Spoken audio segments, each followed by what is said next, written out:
Biography of Queen Barenziah, Volume 3, by Stern Gamboj, Imperial Scribe.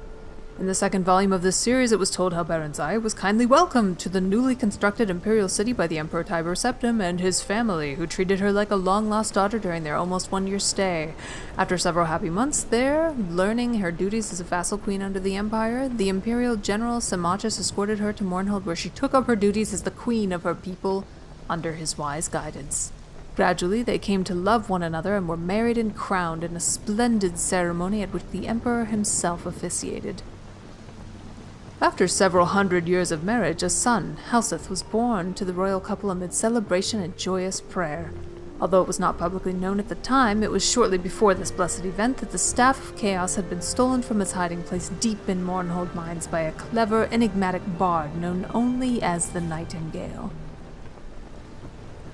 8 years after Helseth's birth, Barenziah bore a daughter, Morgaya, named after Symmachus' mother, and the royal couple's joy seemed complete. Alas, shortly after that, relations with the Empire mysteriously deteriorated, leading to much civil unrest in Morrowind.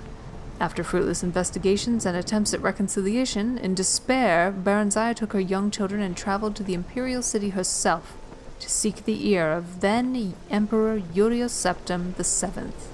Symmachus remained in Morrowind to deal with the grumbling peasants and annoyed nobility, and to do what he could to stave off an impending insurrection. During her audience with the Emperor, Barenziah, through her magical arts, came to realize, to her horror and dismay, that the so-called Emperor was an impostor, none other than the bard Nightingale who had stolen the Staff of Chaos. Exercising great self-control, she concealed this realization from him. That evening, news came that Symmachus had fallen in battle with the revolting peasants of Morrowind, and that the kingdom had been taken over by rebels. Barenziah, at this point, did not know where to seek help, or from whom.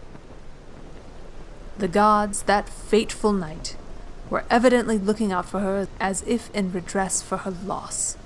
King AWO of High Rock, an old friend of Urios Septim, and Symmachus came by on a social call.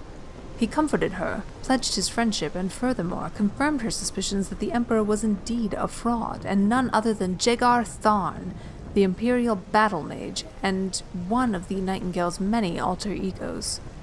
Tharn had supposedly retired into seclusion from public work and installed his assistant, Rhea Samain, in his stead. The hapless assistant was later put to death under mysterious circumstances. Supposedly, a plot implicating her had been uncovered and she had been summarily executed. However, her ghost had appeared to AWO in a dream and revealed to him that the true Emperor had been kidnapped by Tharn and imprisoned in an alternate dimension. Tharn had then used the Staff of Chaos to kill her when she attempted to warn the Elder Council of his nefarious plot. Together, AWO and Barenziah plotted to gain the false Emperor's confidence. Meanwhile, another friend of Rhea's, known only as the Champion, who apparently possessed great, albeit then untapped, potential, was incarcerated at the Imperial dungeons. However, she had access to his dreams, and told him to bide his time until she could devise a plan that would effect his escape. Then he would begin on his mission to unmask the impostor. Barenziah continued to charm and eventually befriended the ersatz Emperor.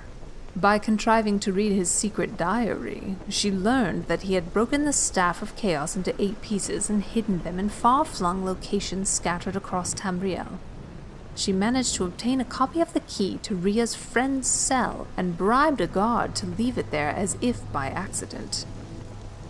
Their champion, whose name was unknown even to Barenziah and AWO, made his escape through a shift gate Rhea had opened in an obscure corner of the Imperial dungeons using her already failing powers. The champion was free at last and almost immediately went to work. It took Barenziah several more months to learn the hiding places of all 8 staff pieces through snatches of overheard conversation and rare glances at Tharn's diary. Once she had the vital information, however, which she communicated to Rhea forthwith, who in turn passed it on to the Champion, she and AWO lost no time. They fled to Wayrest, his ancestral kingdom in the province of High Rock, where they managed to fend off the sporadic efforts of Tharn's henchmen to haul them back to the Imperial City, or at the very least obtain revenge. Tharn, whatever else might be said of him, was no one's fool, save perhaps Barenziah's, and he concentrated most of his efforts towards tracking down and destroying the champion. As all now know, the courageous, indefatigable, and forever nameless champion was successful in reuniting the 8 sundered pieces of the Staff of Chaos. With it, he destroyed Thawne and rescued the true Emperor, Uriel Septim VII. Following what has come to be known as the Restoration, a grand state memorial service was held for Samachus at the Imperial City, befitting the man who had served the Septim dynasty for so long and so well.